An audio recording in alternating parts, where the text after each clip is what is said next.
Hey, it's Doc Soul here, the director of Ka-Pow, the Comic Art Academy, the real art school for real people with the real lives, taught by real industry pros. And today, on this episode of Art to Art, I have the distinct pleasure of introducing many of you all to someone that you probably have heard me speak of on several occasions, especially if you've watched the series of Cop to Comics as I share my personal journey to this point in time with me in the comic craft and animation. All in helps to encourage aspiring artists to continue down the path of creativity and telling your stories and sharing them with the world. But when it comes to stories, I got to be honest, I had no idea how robust the story was of today's guest. Again, I have great affection for this incredible creator because he took me under his wing at a time when I really needed guidance and direction. And unbeknownst to him, said guidance and direction and mentorship would eventually become Ka-Pow.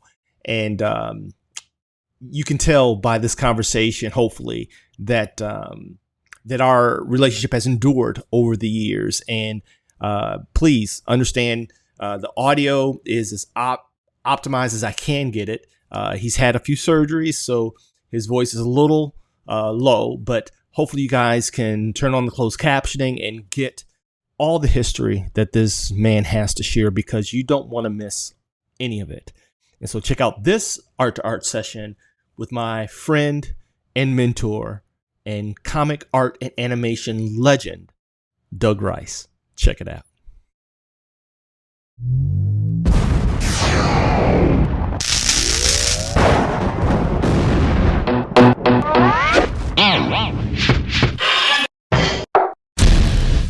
Record. All right. Okay. All right, man, it is so good to see you. For you all who don't know, this is Doug Rice. This is the mentor that you've heard me talk so much about when it comes to my comic art journey. And we just got finished having lunch. And apparently there's been some revelations on his part where you really didn't realize how much of an impact you had on me. Sorry about that. That's all right, but we want to open up, the thing with Art to Art is just that, how the pun denotes, there's a fly in here we're going to have to tolerate, where we just sit down and have conversations with creatives across various disciplines in the comic craft. And, I don't want to do you an injustice, so why don't you just kind of take us down memory lane. How did you get started in this drawing business? Like many, like your first memories. Oh. What caught your attention, your inspirations as wee little Doug? Well, I learned from kindergarten that it's important to stay within the lines of a coloring book. Yeah. Because you get a sense of accomplishment because other children are not doing it. Mm-hmm. So you're able to do it, they're not able to do it. You can do it just as crazy as they can if you want to. Right. But the fact you can keep it within the lines gives you a sense of accomplishment. Right. So that was something, a seed was planted in my brain that young. I love that. Advancing a few years in the grade school, when something is going on in class, teachers talking or something like that, I will take whatever paper I have and start drawing in the margins, little doodles. Right. Tanks in a battlefield, things blowing up, and planes flying in the sky. Just doodles to keep myself engaged. Right. Even though they're not talking about any of that. Right. Right. It's a science class about botany or something. Right. But I went into actually turning in some homework papers that had the doodles in it. Teachers did not care for that. So you learned right away that art has its place. Right. And you better put it where it needs to be, not where it doesn't need to be. I love it. So you get that kind of separation of art and the rest of life. So it's a step-by-step process. And then when you get into junior high school, you have your first art class. And I love the air quotes.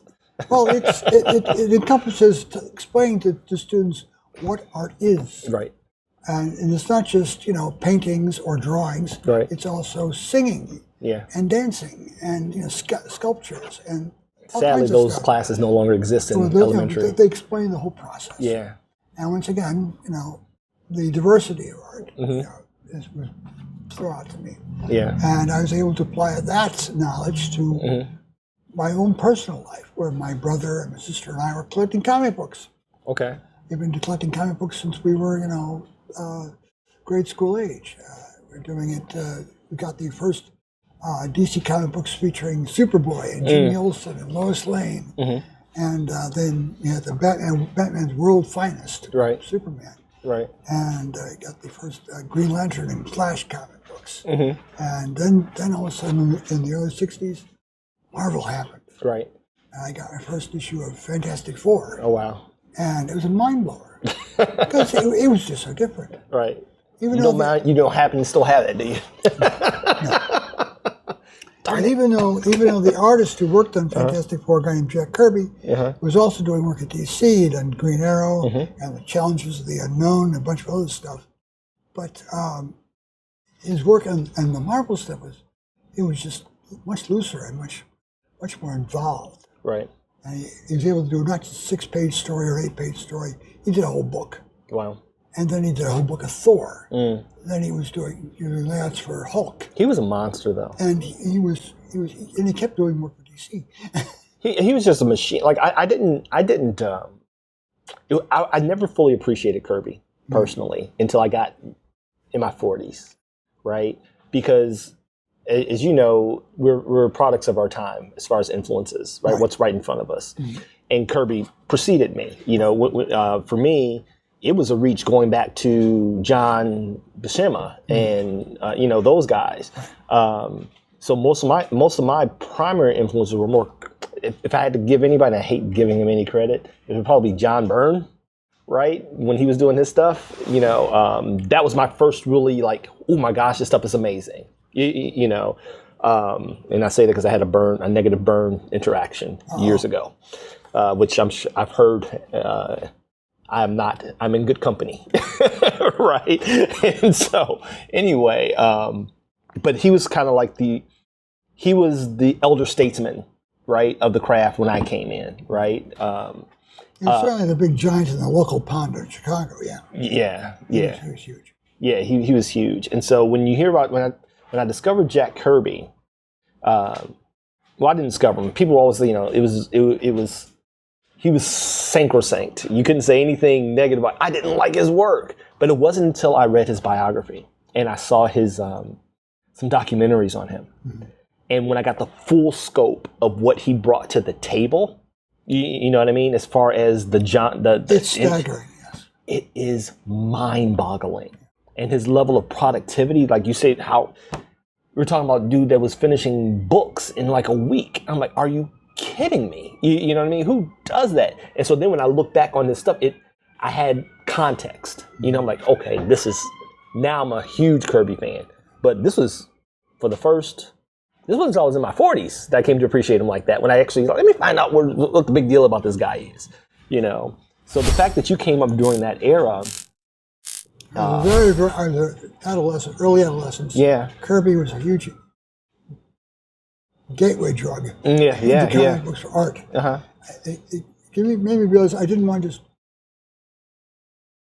read comic books. I wanted to be in comics. Right. Somehow. And then there was a TV show in the 50s called Mickey Mouse Club. Okay. Yep. And I was an avid viewer of that. I was a wee kid myself. And they had a guy called Tee-Hee. But in real life, but he was called Roy in the show. Okay. And Roy was this big guy, bald, fat. Okay. Wore the Musketeer and the T-shirt and everything.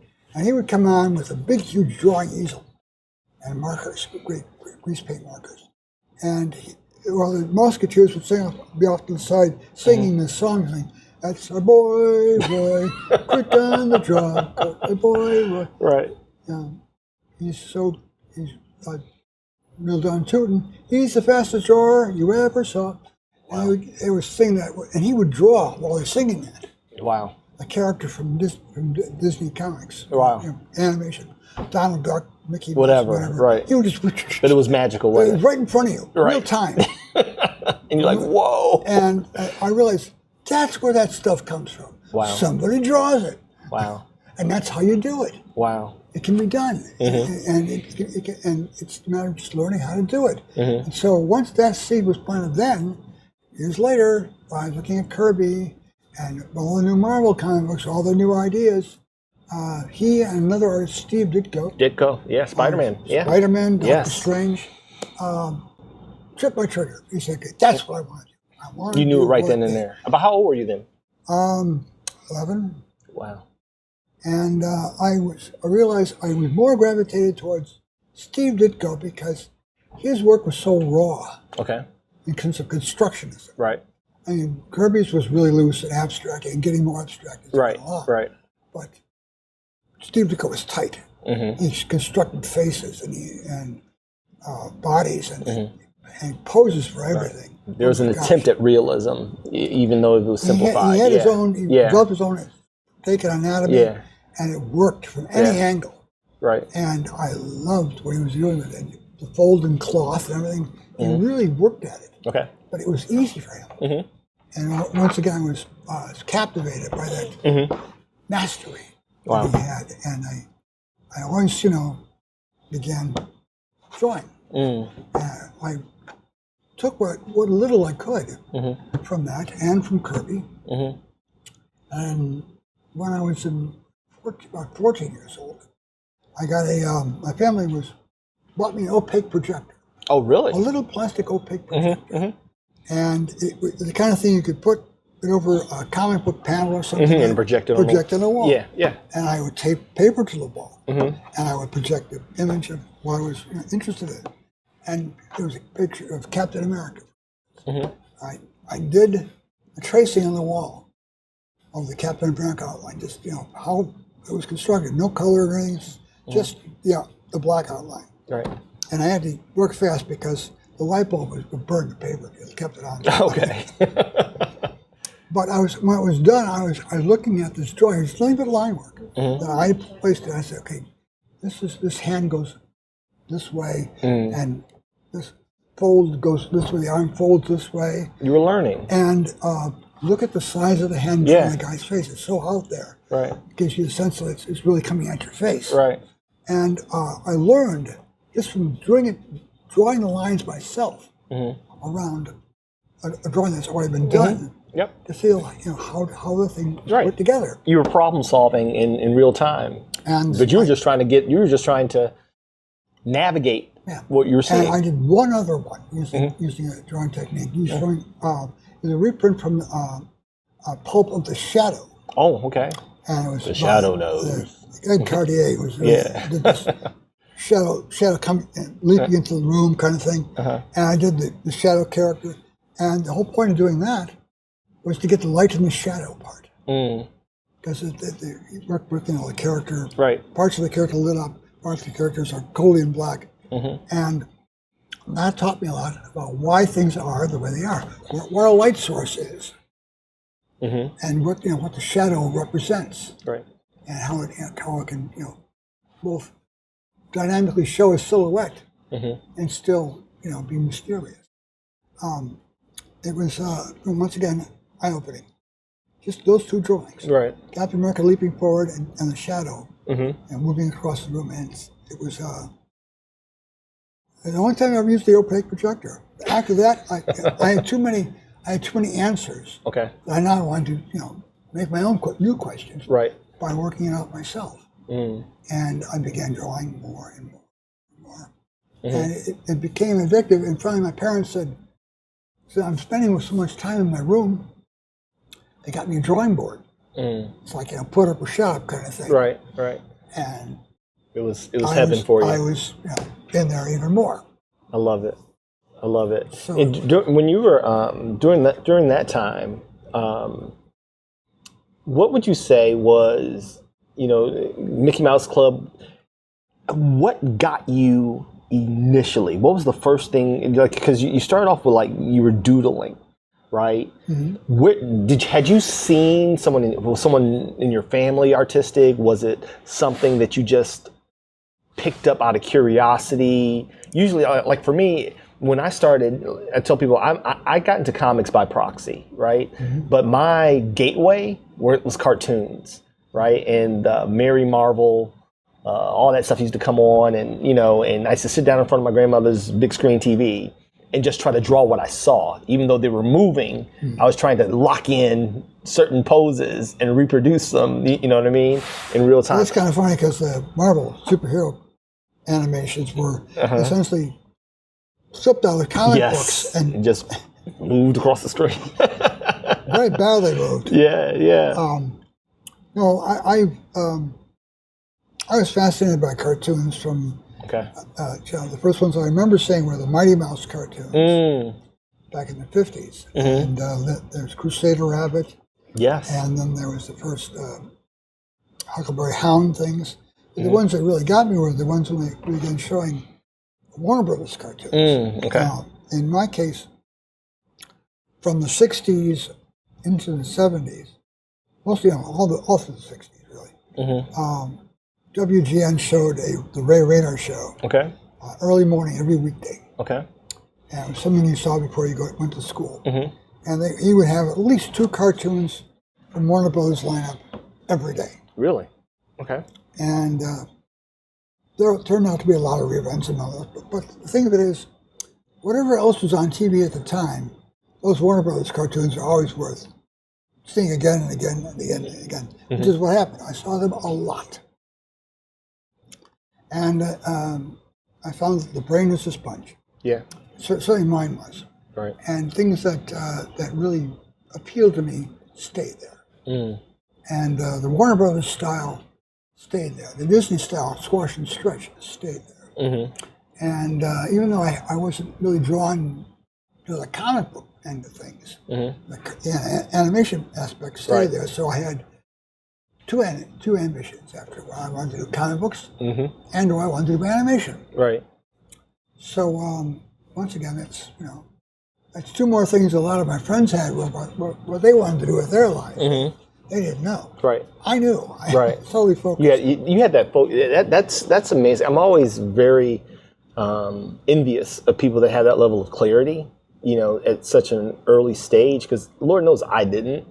I didn't know enough, right? Little black boy growing up on the south side of Chicago, there were no comic book stores. You know what I'm saying?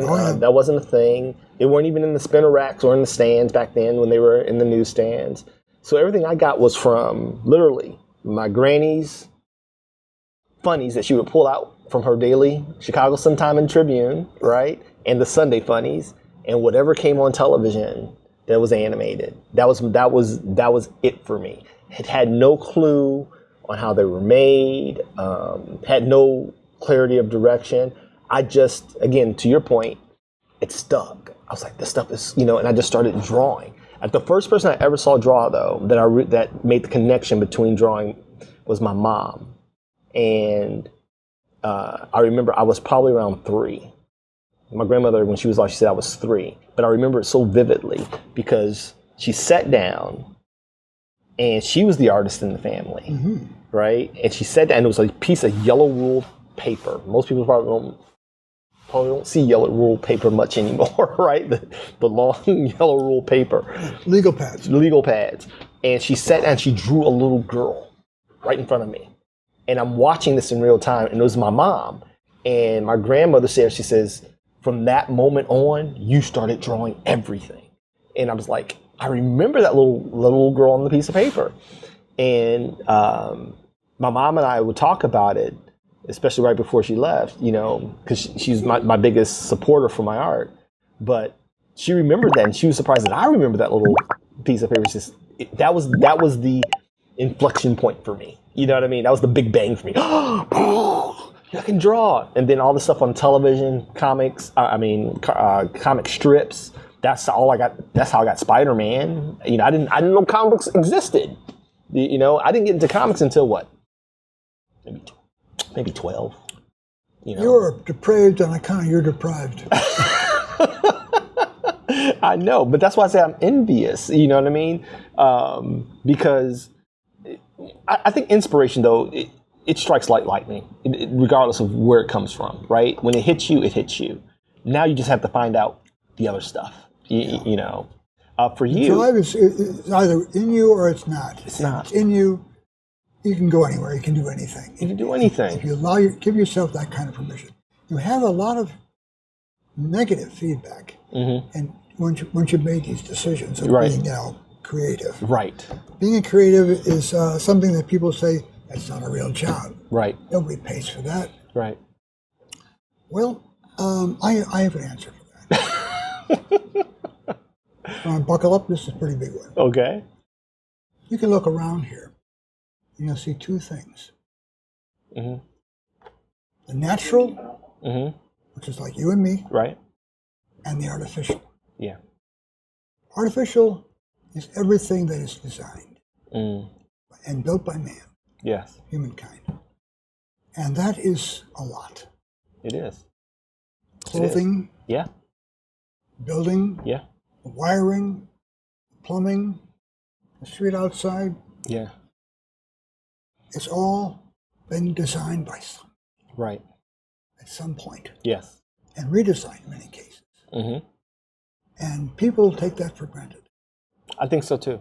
If they realized how much we depend on design, and what's going on in here being put into another medium, they would make fun of artists. Yeah. All they think about is people getting millions of dollars for finger painting or something. Facts. And government grants. That's all they think about artists. Right. That's not not even close. That aspect of being able to see something that's not there and turn it into something that will be there, right, and become money making. An artist will can take something out of thin air and make money. Facts. You preaching. That is what creativity. It is. And that's why people hate it, because they don't understand it. Because they don't understand it. Yeah, they don't understand it. I can't tell you how many parents. Even now, we're launching the Prep Academy for young kids, right? For the little ones. And, well, not that little, they start at 10.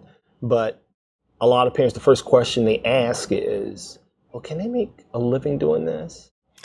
And I laugh, right? And I find myself having the same conversation that you just spoke.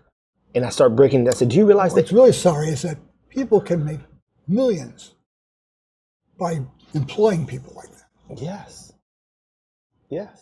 And the people actually doing the work don't get the millions. Facts. That's true. And when I tell you, I get this at conventions. I get it when it shows, when I'm doing speaking engagements. And I hate having to kind of like run down what I've made. You know what I'm saying? To let them know, you might want to encourage this.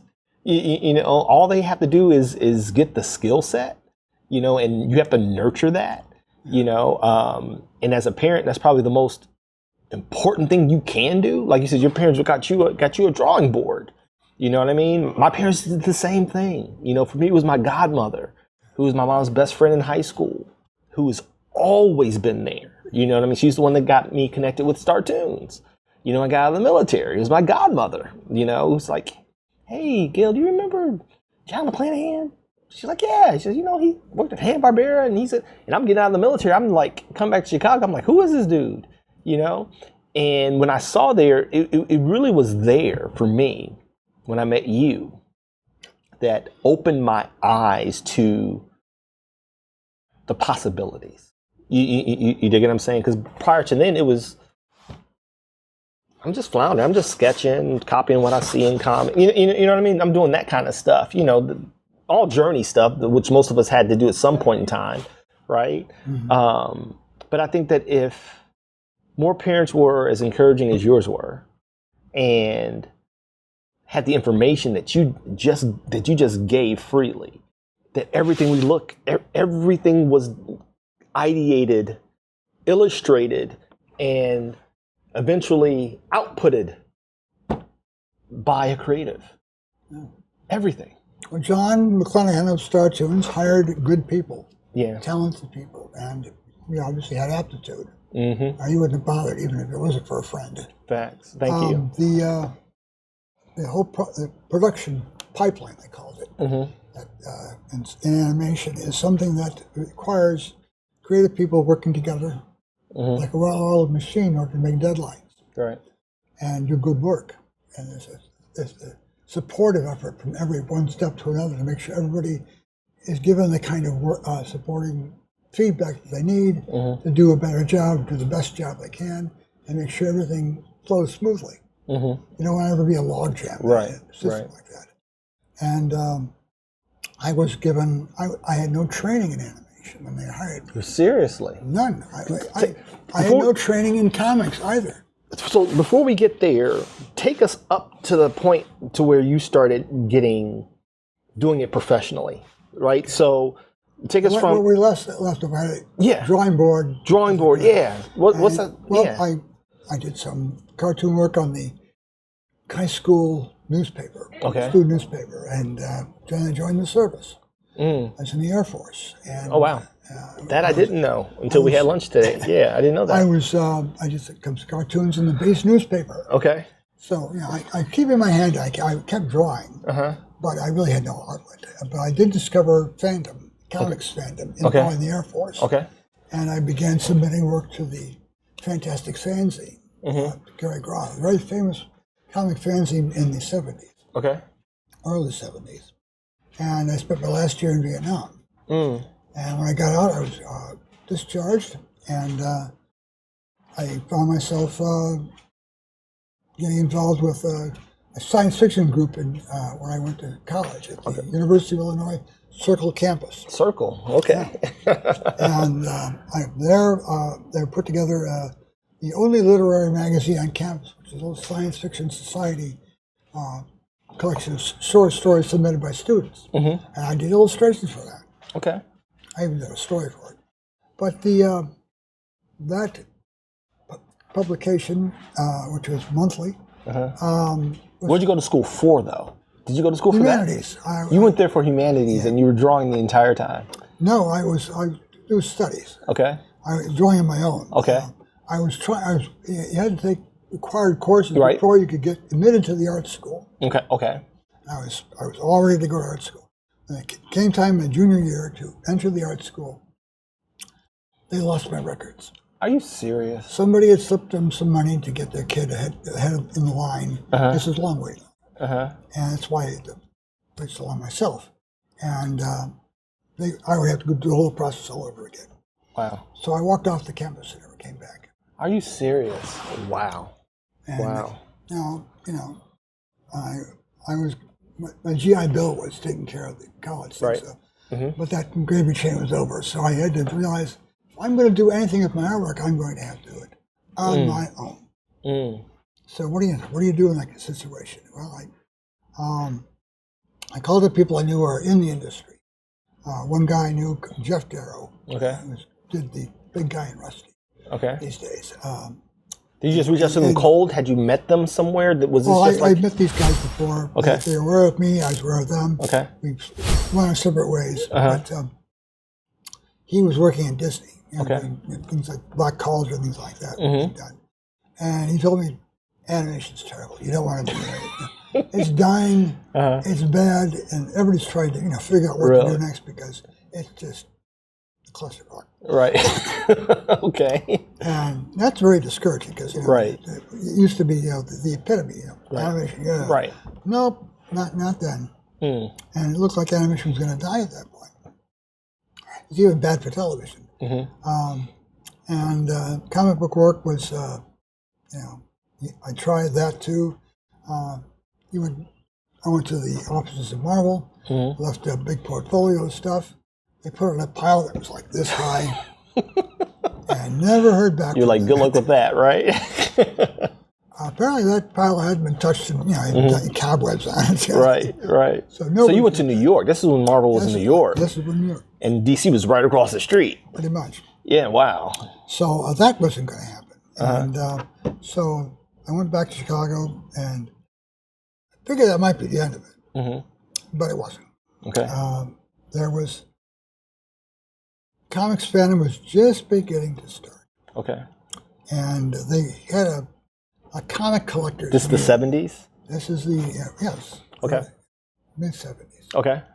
And there was local collectors and things, comic book shop owners, a couple, Joe Sarno and George Brio from the north side, Larry Charette from far north side, got together and came up with a comic collector show once a month down on Wabash Avenue south of Congress. Okay. At a YMCA, an old YMCA down there. And they filled the auditorium there with dealers and artists who were going to show their work, and a couple of independent publishers that were starting up. Okay. And all very, very crude stuff, staples, that kind of thing. But you got a chance to meet people and talk comic books and buy comic books or sell comic books, as the case. And cons weren't a big thing yet. They called them conventions. Right. Just conventions, not cons. They weren't cons yet. They weren't cons yet. They were not that familiar. And everybody was essentially getting to know each other a little bit. So after that, a community was formed of serious fans. And serious fans would realize that after you've shown the artwork around and it gets talked about and passed around, some people want to work with you. Okay. Or want you to work for them, kind of thing. And I'm putting together a book, and we would really like your stuff. What do you got?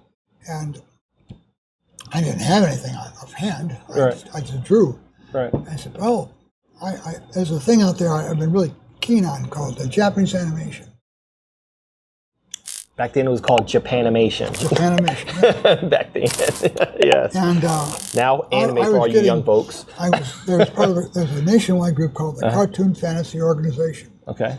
The group I knew was in Florida. There's one in New York, one in Texas, one in Los Angeles, and one in San Francisco, I believe. And one starting up in Chicago, put together by none other than Jim Engel and Chuck Fiala, the guys who did the Fandom Confidential stuff, and Jim Engel did the Dirty Dick, Duck, Duck, Dick. Okay. And they were fascinated with seeing Japanese cartoons. George Brio put them in his comic book shop once a month, and I was bringing in the tapes. I said, I've got tapes, I can show them. And even though most of them were raw, the storytelling in those things was so good. You could tell who were the good guys, who were the bad guys, what was going on, and so I was able to explain what was going on while I was watching it. Right. People thought I spoke Japanese. No, it's just good storytelling. Right. Something you don't see. American cartoons just talk. Right. Japanese animation did. Right. They showed you. They didn't tell. They showed. Right. And so that impressed me about animation. That America had gone one way and the rest of the world had gone someplace else. And it was also more respected over there, by and large. Here, when I had the chance to talk to Stephen E. Gordon, we kind of touched on that. How Western, it's been historically relegated to the realm of kid stuff, as opposed to over there. You want to know how respected Japanese animation is in Japan? Tell us. In the 1990s, before the economic crash, it was the #3 export in Japan. Wow. One of the most industrialized countries in the world, the #3 export, anime and anime-related items. Wow. See, that lets me know that like culture plays a huge part, right? You know, again, here historically, even when we go back to the old Senate hearings that launched the Comics Code Authority, right? It was always about kids. You know, now granted, I'm a huge proponent of introducing young ones to the medium to keep the industry alive, right? The stuff that is both inspiring as well as, you know, palatable for young tastes, right? Something that largely, you know, is being neglected, in my opinion, to a large degree, which I think is hurting us as an industry. But back then, we here in the West, we really just pigeonholed it for kids.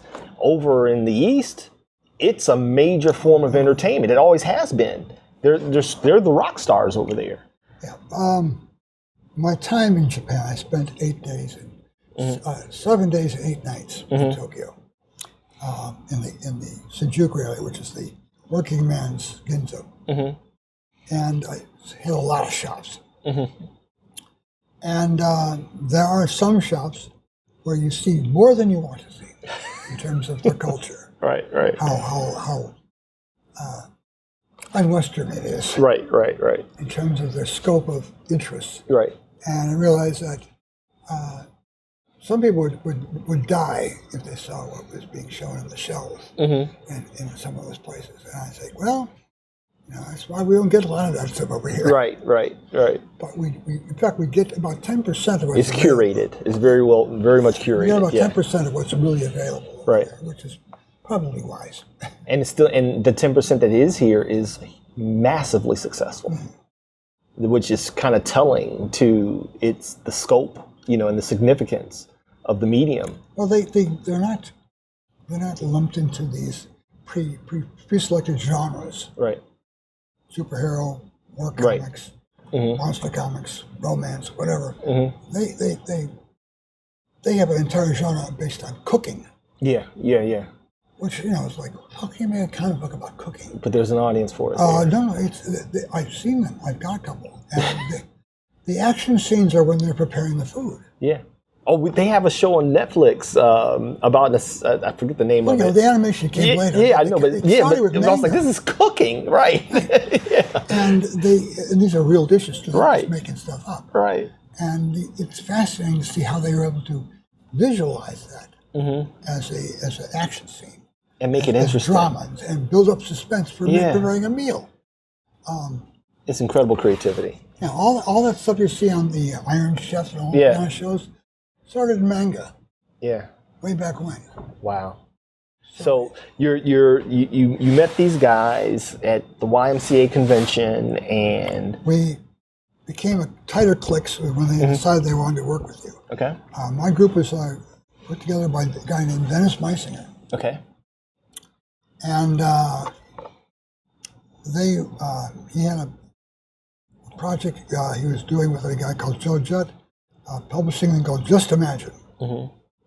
And it was going to be like an anthology book with different artists involved in it. And he picked out Mark Nelson and Tom Artis and me and Hillary Barta and a bunch of young guys. I was the oldest because I was part of the service. But we all contributed stories to it. And that was the best looking damn book you ever saw. I was in really good company. Right. There wasn't a clunker in the bunch. Oh, wow. Johnny had really good luck with that, getting the right talent. And consequently, everybody who was in that Just Imagine series ended up getting jobs in the business. Really? Because that was the one that, the industry guys would look around and that was a huge portfolio they would piece. See that, boy, there's a lot of crap out here. Whoa, what's this? Right. Just imagine, this is great. Where are these guys? These guys in Chicago. Well, it turns out that Chicago was starting up its own comics company with Mike Gold, under the publisher Rick Obadiah, who's the producer of Warp play. Mike Gold was going to be editor-in-chief. Joe Staten of E-Man was going to be the art director. Okay. Bruce Patterson, another famous artist at the time, was going to be on staff as co-art director. And they needed a production staff guy. And the work I was doing in Just Imagine was a giant robot concept, Japanese animation inspired, called Champion Solar 7. Okay. And it was really drawn very tightly. I mean, really clean inks. One of my later influences was Russ Manning, who did Magnus Robot Fighter. Oh, Magnus Robot Fighter. Yeah, all the chrome steel and all that kind of stuff. Yeah. I figured out how to do that kind of stuff using French curves. Okay. So all the machine lines were very smooth and curvy and everything. Right. And it looked really good. And the fact that I was able to do that so easily, and all the production in my books were, really very tight. Joe Staten wanted to use me as a background inker for his work on E-Man. In order to be able to make his deadlines, he had some intricate backgrounds. He was like, "Can you do this big city splash page background?" And I said, "Sure." And I did it. He was very, very happy with it. And he gave me several other pages to do clean backgrounds for us so he could, concentrate on the characters. And he was able to make his deadlines. Yeah. And it was great. A lot of people don't realize that's how a lot of the greats got into the industry, backing up a lead artist, doing the stuff that he... Well, Bruce Patterson was inking a book by Brian Boland called Camelot 3000. Yes. And he had a big splash page of the characters in front of the facade of the, the UN building. All the windows. A lot of windows. Big splash page. And he says, he gave me the artwork, all the characters inked, but all the windows still needed to be inked. I said, "Can you do this?" And he said, "When's it got to be done?" "Monday." I said, "It's Friday." Right. So I spent the entire weekend meticulously doing every damn window. Just right. Right. And Bruce Patterson, of course, is sweating bullets because this is a splash page for a major book, major scene in a major book. I screwed it up. It was going to hell with me. I turned to that and you couldn't believe it. Wow. And here's the funny thing. I mean, I'm listening to you talk. What was happening during that time, for a lot of people who may not understand, it seems like menial work, but this is like the stuff that, guys, interns like me, when I was with you guys at Startoons, this is how we kind of cut our teeth and prove that we were, can you do the stuff that people not will sexy? Remember your name. If people remember that you were able to do that and say, "You need help in this?" Yes. That's the guy to go to. Right. And that opens up more other jobs. That person has the wherewithal to do it right and get it done on time. You're proving your professionalism. Yeah. And that's the other thing you got to remember. Deadlines are God. Yeah. Yes. I'm not kidding. Yeah. In comic books, deadlines are God. Yes. You blow a deadline, good luck. You won't get work. Good luck. Yeah. Good luck with that. So that's why people burn the midnight oil, work days in a row. It can be terrible sometimes. Right. After a big job, you got to take a break. You got to get your wherewithal back. What I want to pause on really quick is something that really, because now oftentimes I'm the old guy in the room, right? And so not anymore. I know, right? Not today.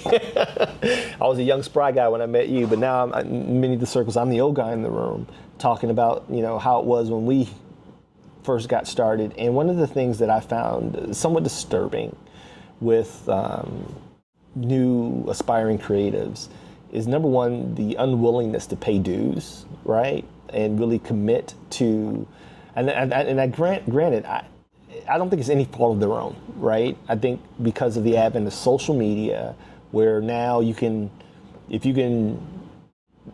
there was a teenage you, if you had the opportunity just to start drawing and get it crowdfunded, you know what I mean? Because you had a couple of thousand people who followed you, I don't know too many people who wouldn't take that, right?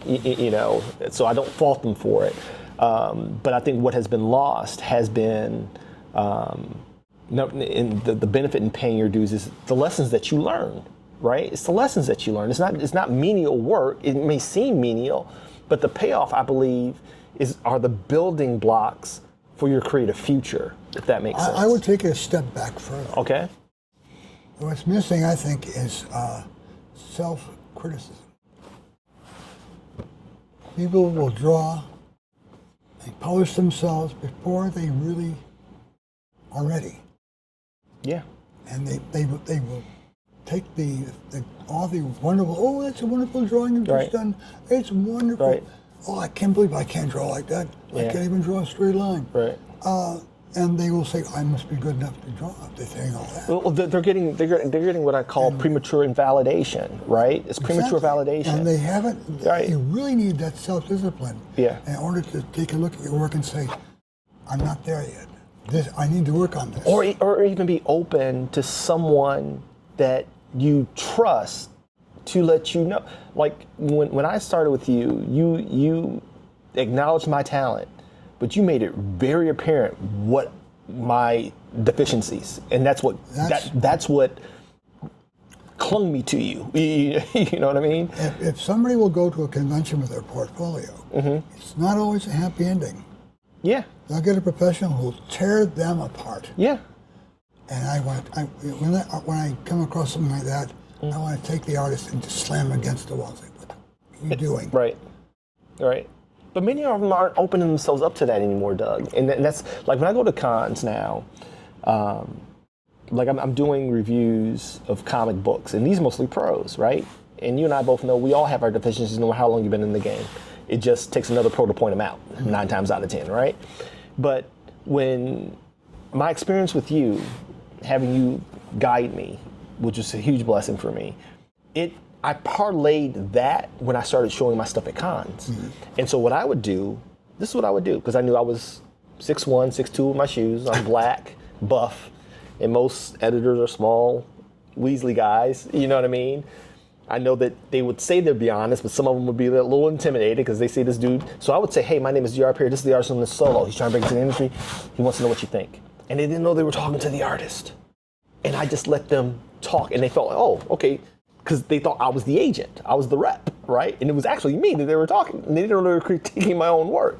But what I got was the value. That's sneaky. I know it was, but what I knew was I didn't want there to be any barrier to honest, even if harsh critique.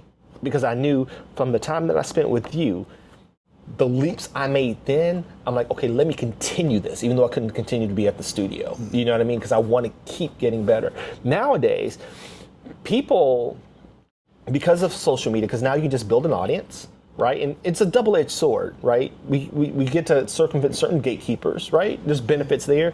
But to your point, when you were coming up, and it was still in place when I was coming up, you had to be skill-wise this high to ride this ride, because there were standards for entry into the industry. You know what I mean? Anatomy, storytelling, professionalism, deadlines. You know what I mean?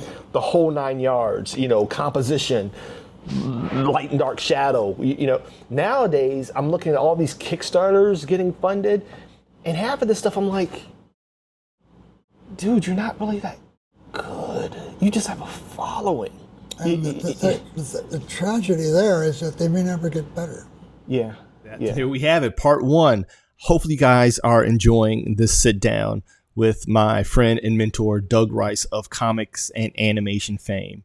If you can't tell by now, I was extremely blessed to have been assigned to him during my brief tenure at the animation studio. And we continued past that, where he took me under his wing and nurtured me in the comic craft and helped really to calibrate my, not only my skill, but my perception of the industry, and so that I can make a really healthy decision on which way I wanted to go and what to be aware of as I ventured in. And he held nothing back from me. And listen, we're not going to hold anything back from you guys. So listen, if you like what you're checking out, please like, follow, subscribe.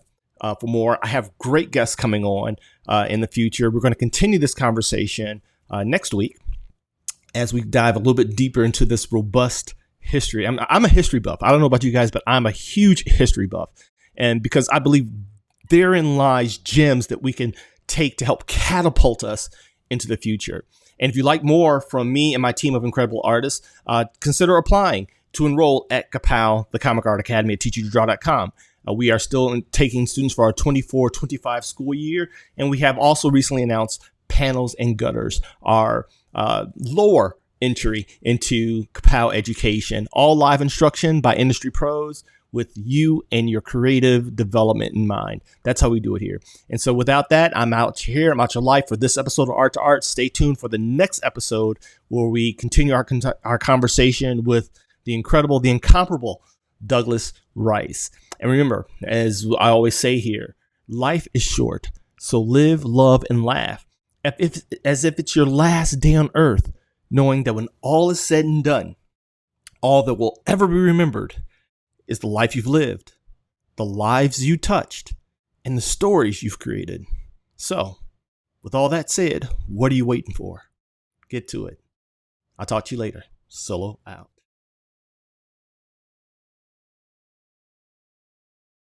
Ka-Pow.